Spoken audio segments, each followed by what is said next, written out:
ചിന്തിക്കാൻ പോകുന്നത് ദൈവവചനം കേൾക്കുന്നത് കൊണ്ട് എനിക്ക് എന്തെങ്കിലും പ്രയോജനമുണ്ടോ എന്നതിനെ കുറിച്ചാണ്. പല ദൈവമക്കളുടെയും മനസ്സിൽ ദൈവവചനം കേൾക്കുന്നതിനെ കുറിച്ച് അവരുടെ കാഴ്ചപ്പാട് ഇങ്ങനെയാണ്: വചനം കേൾക്കുന്നത് കൊണ്ട് ആത്മീയമായി ചില നേട്ടങ്ങളുണ്ട്, വചനം കേൾക്കുന്നത് കൊണ്ട് ആത്മാവിന് ചില ഉപകാരങ്ങളുണ്ട്, ശരീരത്തിന് കാര്യമായ പ്രയോജനമൊന്നുമില്ല. വചനം കേൾക്കുന്നത് കൊണ്ട് ആത്മാവിന് പ്രയോജനമുണ്ട്, ശരീരത്തിന് കാര്യമായ പ്രയോജനമില്ല. എന്നാൽ അത് ദൈവവചന വിപരീതമായ ഒരു ചിന്തയാണ്. ദൈവവചനം ഒരു വ്യക്തി ഹൃദയപൂർവം കേട്ടാൽ ആ വ്യക്തിയുടെ ജീവിതത്തിൽ ശരീരത്തിൽ അനുഭവിക്കുന്ന രോഗപീഠകൾ ദൈവവചനത്തിന്റെ ശക്തിയാൽ വിട്ടുപോകുമെന്നും ദൈവവചനം ആ വ്യക്തിയുടെ ശരീരത്തിൽ ഒരു ഔഷധമായി മാറുമെന്നും ദൈവത്തിന്റെ വചനം നമുക്കായി വെളിപ്പെടുത്തി തരുന്നുണ്ട്.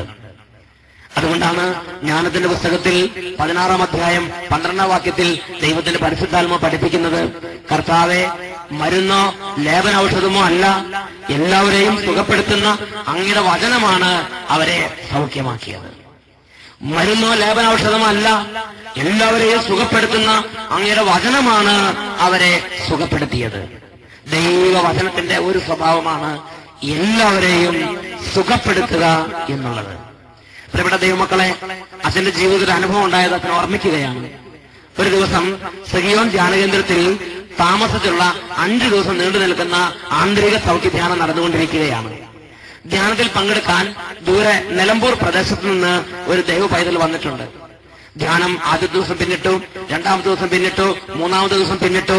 ധ്യാനം അങ്ങനെ വളരെ അഭിഷേകത്തോടെ മുന്നോട്ട് പോയിക്കൊണ്ടിരിക്കുകയാണ്.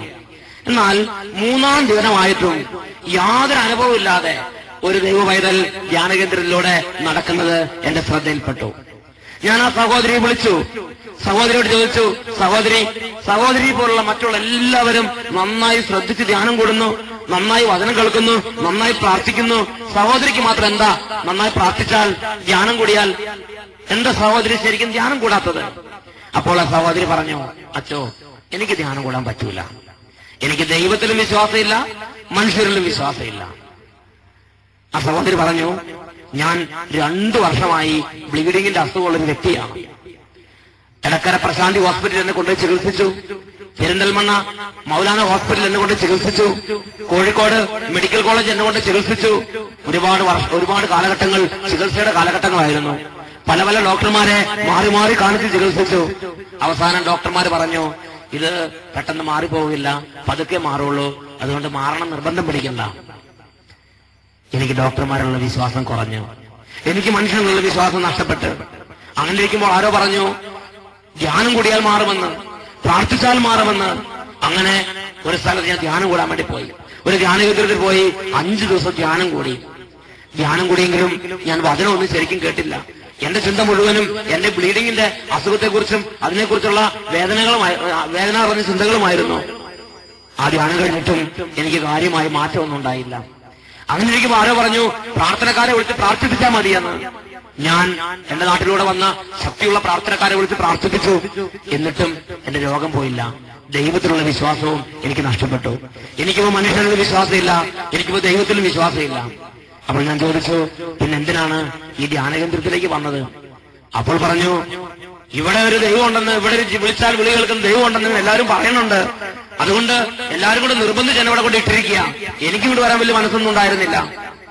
ഈ ധ്യാനകേന്ദ്രത്തിൽ വന്നിട്ട് 3 ദിവസമായല്ലോ, എന്തെങ്കിലും വചനം വല്ല ശ്രദ്ധിച്ചോ? സഹോദരി പറഞ്ഞു, 3 ദിവസമായി ഇന്ന് വരെ ഒരു വചനവും എന്റെ ഹൃദയത്തിലേക്ക് കയറിയിട്ടില്ല.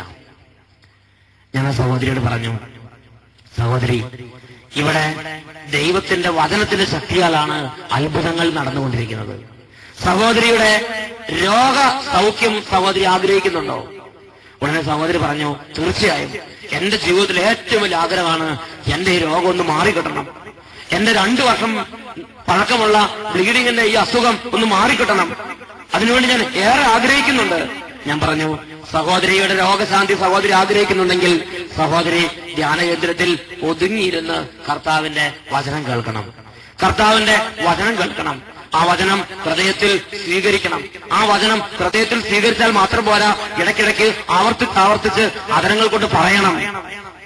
സുഭാഷിതങ്ങളുടെ പുസ്തകത്തിൽ 4-ാമത്തെ അധ്യായം 20 മുതൽ 22 വരെ വാക്യങ്ങൾ ദൈവത്തിന്റെ വചനം പഠിപ്പിക്കുന്നു. എന്റെ മകനെ, നീ എന്റെ വാക്കുകൾക്ക് ചെവി തരിക, എന്റെ മൊഴികളിൽ നിന്ന് ശ്രദ്ധിച്ചു കേൾക്കുക. അവ നിന്റെ ദൃഷ്ടിപഥത്തിൽ നിന്ന് മാഞ്ഞു പോകാതിരിക്കട്ടെ. അവ നിന്റെ ദൃഷ്ടിപഥത്തിൽ നിന്ന് മാഞ്ഞു പോകാതിരിക്കട്ടെ. നമ്മുടെ ബാഹ്യമായ ഈ കണ്ണുകൾക്ക് അപ്പുറത്ത് ഉള്ളിൽ നമുക്കൊരു ദൃഷ്ടിയുണ്ട്. ദൈവത്തിന്റെ വചനം നമ്മുടെ ദൃഷ്ടിപഥത്തിൽ നിന്ന് മാഞ്ഞു പോകാതിരിക്കട്ടെ എന്ന് പരിശുദ്ധാത്മാവ് ആഗ്രഹിക്കുമ്പോൾ നമ്മുടെ ഉള്ളിന്റെ ഉള്ളിൽ കേൾക്കുന്ന വചനങ്ങളെ ഓർക്കണമെന്നും ഓർക്കുന്ന വചനങ്ങളെ ദൃഷ്ടിപഥത്തിൽ കൊണ്ടുവരണമെന്നും ആ വചനങ്ങൾ ആവർത്തിച്ച് ഉരുവിടണമെന്നും ദൈവത്തിന്റെ പരിശുദ്ധാത്മാവ് ആഗ്രഹിക്കുന്നുണ്ട്. അവ നിന്റെ ദൃഷ്ടിപഥത്തിൽ നിന്ന് മാഞ്ഞു പോകാതിരിക്കട്ടെ. ഇന്ന് അനേകരുടെ ഹൃദയങ്ങളിൽ, അനേകരുടെ ദൃഷ്ടിപഥങ്ങളിൽ ദൈവത്തിന്റെ വചനം ഇല്ല. കേൾക്കുന്ന വചനങ്ങൾ കേൾക്കുന്ന പാടെ വിട്ടുകളയുന്നു. അനേകരുടെ ദൃഷ്ടിപഥങ്ങളിൽ ഇരിക്കുന്നത് അവനവന്റെ പ്രശ്നങ്ങളാണ്, അവനവന്റെ ദുഃഖങ്ങളാണ്, അവനവന്റെ വേദനകളാണ്, രോഗങ്ങളെ കുറിച്ചുള്ള ആകുലതകളാണ്. ഞാൻ സഹോദരിയോട് പറഞ്ഞു, സഹോദരിയുടെ ദൃഷ്ടി പതിരിക്കുന്ന ബ്ലീഡിംഗ് എന്ന അസുഖം എടുത്ത് മാറ്റ്. സഹോദരിയുടെ ദൃഷ്ടി പതിരിക്കുന്ന മറ്റു പല പാപചിന്തകൾ മാറ്റ്. സഹോദരിയുടെ ദൃഷ്ടി പതിരിക്കുന്ന മറ്റു പലതരത്തിലുള്ള ലോകത്തിന്റെ ചിന്തകൾ മാറ്റ്. സഹോദരിയുടെ ദൃഷ്ടിപഥത്തിൽ ദൈവവചനം തെളിഞ്ഞു വരട്ടെ. സഹോദരിയുടെ ദൃഷ്ടിപഥത്തിൽ ദൈവവചനം തെളിഞ്ഞു വരട്ടെ. വീണ്ടും ദൈവത്തിന് വചനം പഠിപ്പിക്കുന്നു. അവ നിന്റെ ഹൃദയത്തിൽ നീ സൂക്ഷിക്കുക. പ്രിയപ്പെട്ട ദൈവമക്കളെ, നമുക്ക് കിട്ടുന്ന കാര്യങ്ങൾ, നമുക്ക് കിട്ടുന്ന ഓരോ കാര്യങ്ങളും സൂക്ഷിക്കാൻ അതിൻ്റെതായ സ്ഥലങ്ങളുണ്ട്. നെല്ല് കിട്ടിയാൽ പത്തായത്തിൽ കൊണ്ട് സൂക്ഷിക്കും, പണം കിട്ടിയാൽ പണപ്പെട്ടി കൊണ്ട് സൂക്ഷിക്കും, അറിവ് കിട്ടിയാൽ അത് ബുദ്ധിയിൽ സൂക്ഷിക്കും. അനേകം ദൈവമക്കൾ ദൈവവചനം കേൾക്കാൻ വരുമ്പോൾ അവരുടെ ഹൃദയത്തിലല്ല അവര് ദൈവവചനം സ്വീകരിക്കുന്നത്. അവരുടെ ബുദ്ധിയിൽ അവർ ദൈവവചനം കേൾക്കുന്നു, ബുദ്ധിയിൽ അവർ ദൈവവചനം സ്വീകരിക്കുന്നു. ബുദ്ധിയിൽ ഒരു വ്യക്തി ദൈവവചനം സ്വീകരിച്ചാൽ അവൻ ദൈവവചനത്തിന്റെ രുചി അറിയുകയില്ല. ബുദ്ധിയിലാണ് ഞാനും നിങ്ങളും ദൈവവചനം സ്വീകരിക്കുന്നതെങ്കിൽ ദൈവവചനത്തിന്റെ മാധുര്യം, ദൈവവചനത്തിന്റെ ശക്തി, ദൈവവചനത്തിന്റെ മഹത്വം എന്റെയും നിങ്ങളുടെ ജീവിതത്തിൽ ഞാനും നിങ്ങളെ തൊട്ടനുഭവിക്കുകയില്ല. ഒരുപക്ഷെ എനിക്ക് നിങ്ങൾക്കും വാദപ്രതിവാദത്തിനും മറ്റു പലതരത്തിലുള്ള തർക്കങ്ങൾക്കും ഉപകരിച്ചേക്കാം. വിശ്വാസമുള്ളത് മങ്ങിപ്പോകാൻ ഒരുപക്ഷെ ബുദ്ധിയിൽ വചനം സ്വീകരിക്കുന്ന കാരണമായി എന്ന് വരാം. ദൈവത്തിന്റെ പരിശുദ്ധാത്മാവ് ദൈവമക്കളെ ഉത്ബോധിപ്പിക്കുന്നത് എങ്ങനെയാണ്? നിന്റെ ഹൃദയത്തിൽ ദൈവത്തിന്റെ വചനത്തെ ഉൾക്കൊള്ളുക, നിന്റെ ഹൃദയത്തിൽ ദൈവത്തിന്റെ വചനത്തെ സ്വീകരിക്കുക. പ്രിയപ്പെട്ട ദൈവമക്കളെ, ദൈവത്തിന്റെ വചനം സുഭാഷിതങ്ങളുടെ പുസ്തകത്തിൽ 4-ാം അധ്യായത്തിൽ 22-ാമത്തെ വാക്യത്തിൽ പഠിപ്പിക്കുന്നു. അങ്ങനെയെങ്കിൽ അവയെ ഉൾക്കൊള്ളുന്നവന് അവ ജീവനും അവന്റെ മുഴുവൻ ശരീരത്തിനും അത് ഔഷധവുമായി മാറും. ഞാനും നിങ്ങളും ജീവിക്കുന്ന ദൈവത്തിന്റെ വചനം എന്റെയും നിങ്ങളുടെയും ഹൃദയത്തിൽ ഉൾക്കൊണ്ടാൽ, കേൾക്കുന്ന വചനം, ഇപ്പോൾ കേട്ടുകൊണ്ടിരിക്കുന്ന ഈ വചനം, പ്രിയ ദൈവപൈതലേ, നിന്റെ ഹൃദയത്തിൽ നീ ഇപ്പോൾ ഉൾക്കൊണ്ടുകൊണ്ടിരിക്കുകയാണെങ്കിൽ, നിന്റെ ഹൃദയത്തിലേക്ക് നീ ഉൾക്കൊണ്ടുകൊണ്ടിരിക്കുകയാണെങ്കിൽ, ഹൃദയത്തിൽ ഉൾക്കൊള്ളുന്നൊരു വചനം ആ വ്യക്തിക്ക് ജീവനായി രൂപാന്തരപ്പെടും. ഹൃദയത്തിൽ ഉൾക്കൊള്ളുന്നൊരു വചനം ആ വ്യക്തിക്ക് ഔഷധമായി രൂപാന്തരപ്പെടും. It is medicinal to all your health. നിന്റെ മുഴുവൻ ശരീരത്തിനും ഇത് ഔഷധമാണ്. നിന്റെ ശരീരം ക്യാൻസർ പിടിച്ചിരിക്കുന്ന ശരീരമാണോ? നിന്റെ ശരീരം രോഗാതുരമാണോ? നിന്റെ ശരീരത്തിൽ അൾസർ രോഗങ്ങളാണോ? നിന്റെ ശരീരത്തിൽ എയ്ഡ്സ് രോഗമാണോ? നിന്റെ ശരീരത്തിൽ അസ്ഥി സംബന്ധമായ രോഗങ്ങളാണോ? കരൾ സംബന്ധമായ രോഗങ്ങളാണോ? ശരീരത്തിൽ നീരാണോ? നീ ഏതു തരത്തിലുള്ള രോഗപീഠ നീക്കുന്ന ഒരു വ്യക്തിയാണെങ്കിലും, ജന്മനുള്ള രോഗമാകട്ടെ, ജനിച്ചതിന് ശേഷം വന്ന രോഗമാകട്ടെ, ഇപ്പോൾ ഡോക്ടർമാർ ചികിത്സിച്ചുകൊണ്ടിരിക്കുന്ന രോഗമാകട്ടെ, ഡോക്ടർമാർ കൈയൊഴിഞ്ഞ് ഇനി ഇതിന് മരുന്നില്ല എന്ന് പറഞ്ഞ് ഉപേക്ഷിച്ച രോഗമാകട്ടെ, നീ ഏതു തരത്തിലുള്ള രോഗപ്പെടുകയിരുന്നാലും നീ ജീവിക്കുന്ന ദൈവത്തിന്റെ വചനങ്ങളെ നിന്റെ ഹൃദയം കൊണ്ട് ഉൾക്കൊണ്ട് നിന്റെ ഹൃദയത്തിൽ ജീവിക്കുന്ന ദൈവത്തിന്റെ വചനങ്ങളെ സ്വീകരിച്ചാൽ, ദൈവത്തിന്റെ പരിശുദ്ധാത്മാവ് പഠിപ്പിക്കുന്നു, നീ ഹൃദയത്തിൽ ഉൾക്കൊള്ളുന്ന വചനം നിനക്ക് ജീവനും സൗഖ്യവുമായി രൂപാന്തരപ്പെടും. അവയെ ഉൾക്കൊള്ളുന്നവന് അവ ജീവനും അവന്റെ മുഴുവൻ ശരീരത്തിനും അത് ഔഷധവുമത്രേ. അവന്റെ മുഴുവൻ ശരീരത്തിനും അത് ഔഷധവുമത്രേ. ഈ വചനം ഈ സഹോദരിയോട് ഞാൻ പറഞ്ഞു കൊടുത്തു. സഹോദരി പറഞ്ഞു, അങ്ങനെയെങ്കിൽ ഞാൻ വചനം കേൾക്കാം, എനിക്ക് വചനം കേൾക്കണം, കാരണം എനിക്ക് എന്റെ രോഗപീഠ വിട്ടുപോകണമെന്ന് ആഗ്രഹമുണ്ട്. ആ സഹോദരി വചന ക്ലാസ്സിലേക്ക് പോയി, വചന കേന്ദ്രത്തിലേക്ക് പോയി വചനം കേൾക്കാൻ വേണ്ടി തുടങ്ങി. ആ ദിവസം സായാഹ്നം ഞാൻ സഹോദരി വീണ്ടും വിളിച്ചു. സഹോദരിയോട് ചോദിച്ചു, സഹോദരിക്ക് എന്തെങ്കിലും വചനം മനസ്സിൽ തങ്ങി നിൽക്കുന്നുണ്ടോ? സഹോദരി പറഞ്ഞു, അച്ഛാ, ഒരു ദിവസം മുഴുവൻ ഞാൻ വചനം കേട്ടു. എന്റെ ഹൃദയത്തിൽ സങ്കീർത്തനത്തിന്റെ പുസ്തകത്തിൽ 37-ാമത്തെ അധ്യായത്തിലെ 7-ാമത്തെ വചനം തങ്ങി നിൽക്കുന്നുണ്ട്. കർത്താവിന്റെ മുമ്പിൽ സ്വസ്ഥനായിരിക്കുക, ക്ഷമാപൂർവം അവിടത്തേക്ക് വേണ്ടി കാത്തിരിക്കുക. എല്ലാവരും പറയുന്നു, ഉറക്കെ പറയുന്നു, കർത്താവിന്റെ മുമ്പിൽ സ്വസ്ഥനായിരിക്കുക, ക്ഷമാപൂർവം അവിടത്തേക്ക് വേണ്ടി കാത്തിരിക്കുക. അല്പം കൂടെ ഉറക്കെ പറഞ്ഞേ, കർത്താവിന്റെ മുമ്പിൽ സ്വസ്ഥനായിരിക്കുക,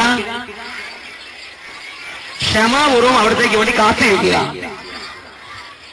സഹോദരിക്ക് ഒരു ദിവസം മുഴുവൻ വചനം കേട്ടപ്പോൾ, നിരവധി വചനങ്ങൾ കേട്ടെങ്കിലും ഒരു വചനം ആ സഹോദരിയുടെ ഹൃദയത്തിൽ തങ്ങി നിന്നു. കർത്താവിന്റെ മുമ്പിൽ സ്വസ്ഥനായിരിക്കുക, ക്ഷമാപൂർവം അവിടത്തേക്ക് വേണ്ടി കാത്തിരിക്കുക. സങ്കീർത്തനം 37:7. സഹോദരി ആ വചനങ്ങൾ തന്നെ ആവർത്തിച്ച് പറഞ്ഞുകൊണ്ടിരുന്നു. ഒരിക്കൽ പറയും, വീണ്ടും പറയും, ആവർത്തിച്ച് സമയം കിട്ടുമ്പോഴെല്ലാം സഹോദരി ഹൃദയത്തിൽ സ്പർശിച്ച ആ വചനത്തെ ആവർത്തിച്ച് പറഞ്ഞുകൊണ്ടിരുന്നു. വീണ്ടും പിറ്റേ ദിവസമായി ദൈവവചനത്തിന്റെ പ്രഘോഷണങ്ങൾ തുടരെ നടന്നുകൊണ്ടിരുന്നു. വചന പ്രഘോഷണങ്ങൾ നടന്നുകൊണ്ടിരുന്നപ്പോൾ മറ്റൊരു വചനം കൂടെ ആ സഹോദരിയുടെ ഹൃദയത്തിലേക്ക് സ്പർശിച്ചു. അപ്പസ്തോല പ്രവർത്തനം 16:31. അപ്പസ്തോല പ്രവർത്തനം 16:31 ഇപ്രകാരമാണ് സഹോദരിക്ക് ബോധ്യം നൽകിയത്: കർത്താവായ യേശുക്രിസ്തുവിൽ വിശ്വസിക്കുക, നീയും നിന്റെ കുടുംബവും രക്ഷ പ്രാപിക്കും. അവർക്ക് പറയാം, കർത്താവായ യേശുക്രിസ്തുവിൽ വിശ്വസിക്കുക, നീയും നിന്റെ കുടുംബവും രക്ഷ പ്രാപിക്കും. കർത്താവായ യേശുക്രിസ്തുവിൽ വിശ്വസിക്കുക, നീയും നിന്റെ കുടുംബവും രക്ഷ പ്രാപിക്കും. ഈ വചനവും സഹോദരി ഹൃദയത്തിലേക്ക് സ്വീകരിച്ചു. അപ്പൊ 2 വചനങ്ങൾ ആ സഹോദരിയുടെ ഉള്ളിൽ നടന്നിരുന്നു. ഈ വചനങ്ങൾ ആ സഹോദരിയുടെ ഓർമ്മയ, ബുദ്ധി, മനസ്സ്, ശരീരത്തിൽ ഓരോ മേഖലകളിലേക്കും വ്യാപരിക്കാൻ തുടങ്ങി. ഈ വചനങ്ങൾ ആവർത്തിച്ച് സഹോദരി പറഞ്ഞുകൊണ്ടിരുന്നു. പ്രിയപ്പെട്ട ദൈവമക്കളെ, ഈ 2 വചനങ്ങൾ ആവർത്തിച്ച് ഉള്ളുകൊണ്ട് സ്വീകരിച്ച്, ഹൃദയത്തിൽ ഉൾക്കൊണ്ട്, അതിനെ സ്നേഹിച്ച്, അതിനെ പൂർണ്ണമായി ഉൾക്കൊണ്ട് ആ വചനങ്ങൾ ആവർത്തിച്ച് പറഞ്ഞുകൊണ്ടിരുന്നപ്പോൾ അന്ന് രാത്രിയായപ്പോഴേക്കും ആ